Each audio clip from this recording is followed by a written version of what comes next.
Hello everyone, hope you are doing well. So today we'll make a emergency light with lithium ion battery. So here are the components. I have a battery and I have a battery charging module. Then I have a LED and a resistor. So this lithium ion we have a lot of like mAh and it can last longer. And okay, so I have a resistor. So this is to control the voltage from your battery, okay, so that the LED is not getting damaged. Okay, so I'll now make the connection. So I'm putting it over the breadboard, the charging module, and now I will connect the positive and negative end to the battery charging module.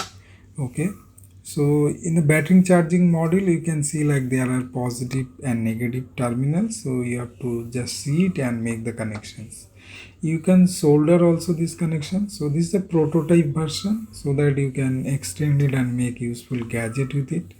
Okay, now I will put the resistor. So you can put the resistor at any end, either positive or negative, but you have to make sure that the LED ends are connected properly.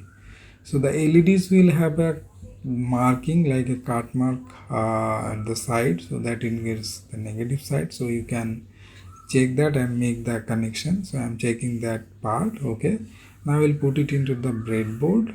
Okay, so once I make the connection, you see the LED will be glowing. So you can use multiple LEDs over here. Okay, like 2-3 LEDs, or you can use LED strip also, and you can easily make a emergency light. So see, now the LED light is glowing. This charging module has a USB-C type. Okay, so you can connect a 5-volt charger and you can charge your battery. So that's it. That's your emergency light. If I put it in a case, I will make a gadget. So yeah, you can use this version and then make a emergency light. Yeah, so please like and subscribe to this channel. Thank you.